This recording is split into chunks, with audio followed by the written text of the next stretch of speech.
Monroe once stated, "Imperfection is beauty, madness is genius, and it's better to be absolutely ridiculous than to be absolutely boring."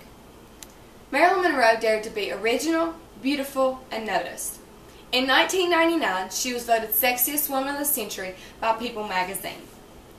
I'm going to inform you of Marilyn Monroe's childhood and youth, her career, and her death. Now you're wondering, why do I need to learn about Marilyn Monroe? What makes her so important? Well, Marilyn Monroe was an American icon who dominated the age of movie stars to become, without question, one of the most famous women of the 20th century, as seen in an article from Maniac magazine in 2012. According to the American National Biography Online, accessed July 15, 2014, Marilyn Monroe was born on June 1, 1926, as Norma Jean Mortensen in Los Angeles, California. Her mother was Gladys Pearl Monroe Baker Mortensen, and her father has never been identified because her mother was not married at the time of her childbirth. Monroe lived an unstable childhood. She was forced into a succession of foster homes, guardianships, and orphanages at a very young age. This made her feel abandoned and alone. In addition, trauma of sexual molestation only added to her insecurities. At age 16, she married James Dougherty in 1942, but divorced him in 1946. The reason for her marriage was to get out of the orphanages and foster homes. Her marriage made her quit high school, which only added to her lack of formal education. In her biography, My Story, written with Ben Hecht, published first in 1974 and then again in 2007, she talks not only about her childhood, but her dreams and her journey to becoming a Hollywood phenomenon. In her book, she discloses the trouble she had on her career path. She states, "Hollywood's a place where they'll pay you $1,000 for a kiss and 50 cents for your soul. I know, because I held out on the first offer often enough to have my 50 cents. She said that Hollywood was filled with fakes and phonies and failures, and a set of has-beens, referring to those who have made in Hollywood but have fallen short in some time. She states that the more offers she rejected, the higher her price as an individual rose. In her career, she traveled from studio to studio until she was asked to do a calendar shoot, which launched her career with 20th Century Fox. Although it only lasted 1 year before they let her go, this led to a fit of depression and she couldn't sleep for days. Her career looked up again a couple years later when she was asked to play a role in The Asphalt Jungle. Her career slowly grew and then it exploded.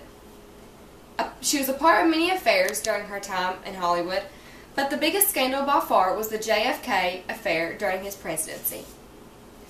On August 5, 1962, 36-year-old Marilyn Monroe was found dead in her home in Brentwood, California. The world was stunned, and speculation about her death still persists today.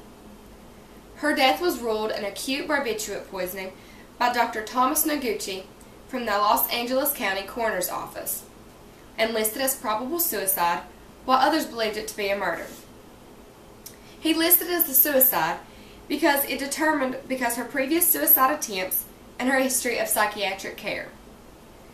According to the book Marilyn Monroe, Murder by Consent by Phil V. Haddam, Ph.D., published in 2007, the author states that Marilyn Monroe's death has since become one of the most debated conspiracy theories of all time. This book gives evidence to support that Marilyn Monroe was actually murdered. First off, the toxicology report suggests she would have ingested between 52 and 89 capsules to have such levels in her blood system.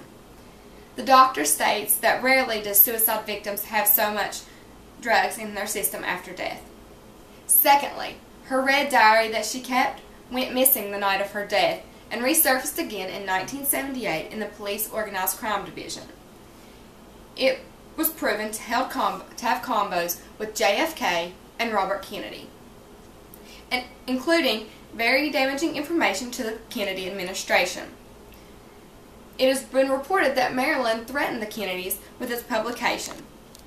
When it was found, it was seen to have contained plans to assassinate Fidel Castro, along with many other damaging secrets to the Kennedy administration, that they did not want revealed.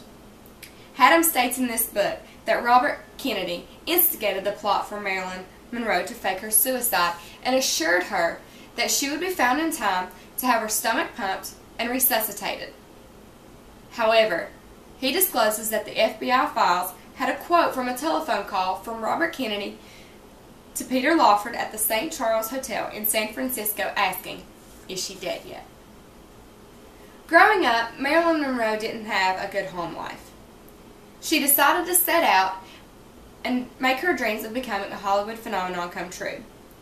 The road to reach her dreams was full of ups and downs, but Marilyn Monroe became an American icon who would go down in history. Her death was a surprise, and it ended up being one of the most debated conspiracy theories of all time.